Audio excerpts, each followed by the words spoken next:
Bom dia, meus alunos. Hoje nós vamos falar sobre o que foi no recadinho para vocês na agenda. Nós vamos falar hoje sobre população mundial. Nós vamos falar sobre a população mundial. No livro de vocês, na página 150 do livro didático. Então, pegando o livro, acompanhando a aula com o livro em mãos, certo? Então, vamos lá começar a nossa aula de hoje. Empolgação. Vamos lá. Eu espero que vocês estejam todos bem, com a graça de Deus. E acompanhando sempre a aula com o livro. É muito importante. Então, nós vamos falar hoje sobre a população mundial. Primeiramente, nós vamos entender o que é população. Nós vamos entender o que é população, meus amores. A população é o quê? É um conjunto de habitantes de um território, de um país, de uma região, de uma cidade. Esse é o conceito de população. Então, quando nós falamos em população, é um conjunto de quê? De habitantes de um território, de um país, de uma região, de uma cidade, de um município. Então, esse é o conceito de população. No livrinho de vocês, na página 150, vocês peguem o lápis e marquem aí no livrinho de vocês o que é população. É um conjunto de pessoas que vive em um determinado território. Seu estudo é realizado através de contagens periódicas dos habitantes, que recebe o nome de quê? De censo. Quando nós falamos no censo, nós estamos falando da contagem da população. Nós temos a população absoluta, que se refere ao número total de habitantes de uma determinada área, e população relativa, que é igual à densidade demográfica. No livrinho de vocês, marque no livrinho de vocês, na página 150. A população brasileira é de 190.732.694 pessoas. A população brasileira cresceu 12,3% em média em uma década. Hoje, 84% da população vive na área urbana. Por quê, meus amores? Vocês lembram que nós já falamos sobre o êxodo rural. Então, a população brasileira atualmente, a maior parte dela vive na área urbana. A população vive na área urbana. Nós temos a região sudeste, continua sendo a população mais... A região sudeste, ela continua sendo a mais populosa do Brasil. É a região mais populosa do Brasil. A região sudeste, que pega aquele estado ali, ó, São Paulo, Rio de Janeiro, Minas Gerais e Espírito Santo, que são os 4 estados da região sudeste. É a região mais populosa. O índice de crescimento da população brasileira está em queda.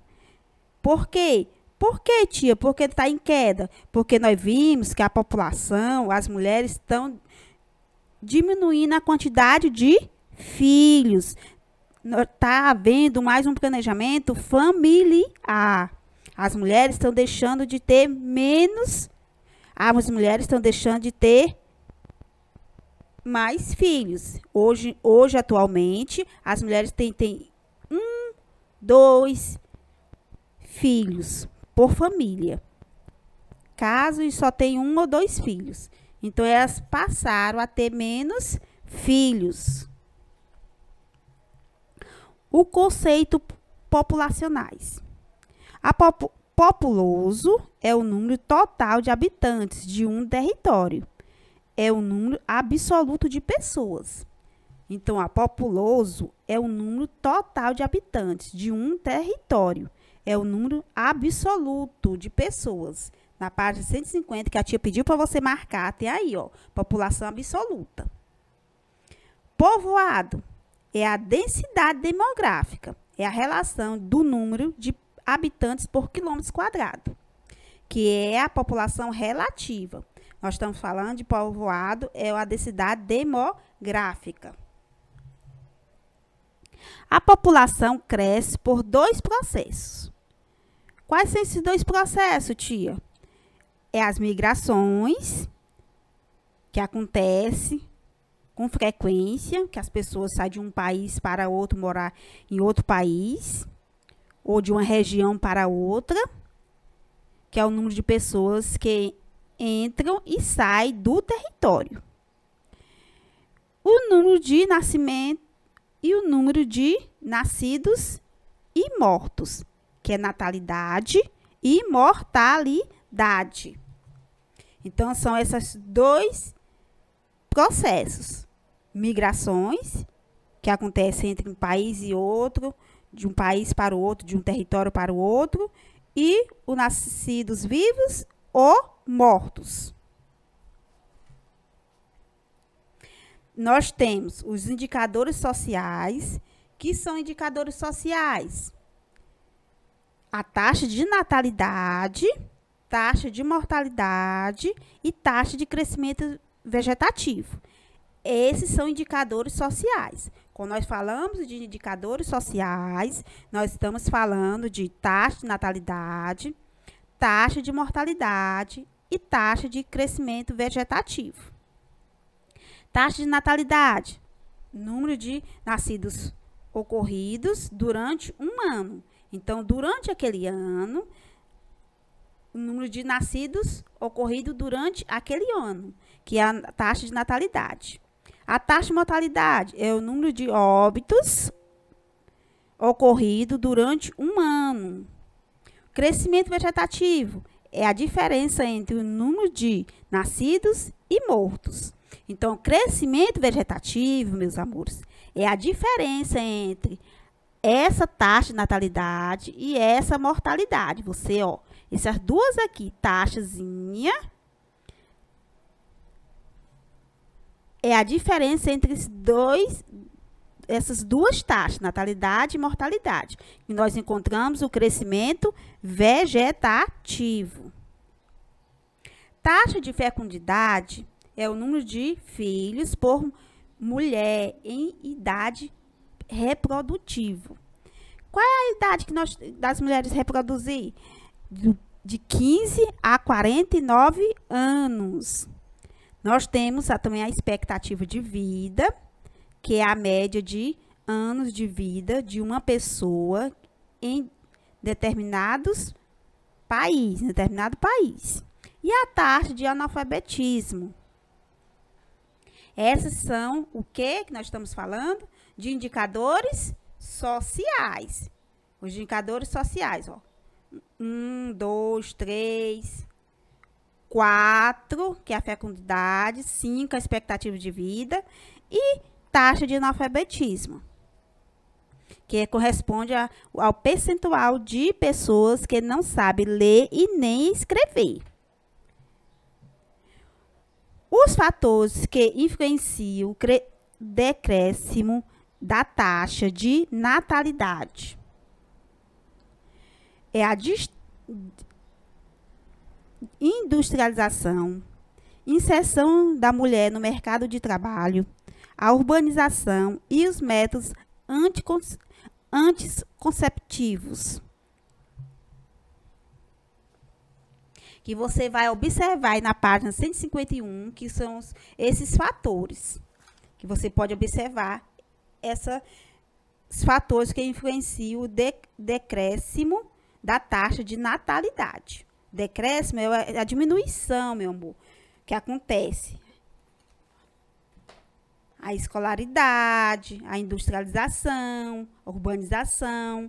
Quanto mais um país bem estruturado, bem desenvolvido, você pode observar, menos filhos as mulheres vão ter. Porque tem mais esclarecimentos, mais conhecimento. Quanto mais temos conhecimento, menos filhos nós queremos colocar no mundo. Então, nós temos a necessidade de trabalhar, faz com que a mulher não tenha mesmo a disponibilidade para as tarefas domésticas e para cuidar de seus filhos. Então, a necessidade da mulher no mercado de trabalho, da mulher trabalhar, ela deixa um pouco de lado a maternidade, essa responsabilidade para as tarefas domésticas. Os fatores de redução da mortalidade é a revolução industrial, melhorias sanitárias, a queda da mortalidade infantil e a urbanização. Então, se você observar, quanto mais instruída a mulher for, mais conhecimento ela tiver, menos filho ela vai querer ter, porque ela não tem a disponibilidade, a dedicação à maternidade, e sim a dedicação ao seu trabalho. Então, essa foi a nossa aula de hoje. E na próxima aula, a tia vai continuar falando sobre o nosso conteúdo e corrigir a nossa atividadezinha da página 147 a 149 do livro didático. Então, responda a atividade. E até lá!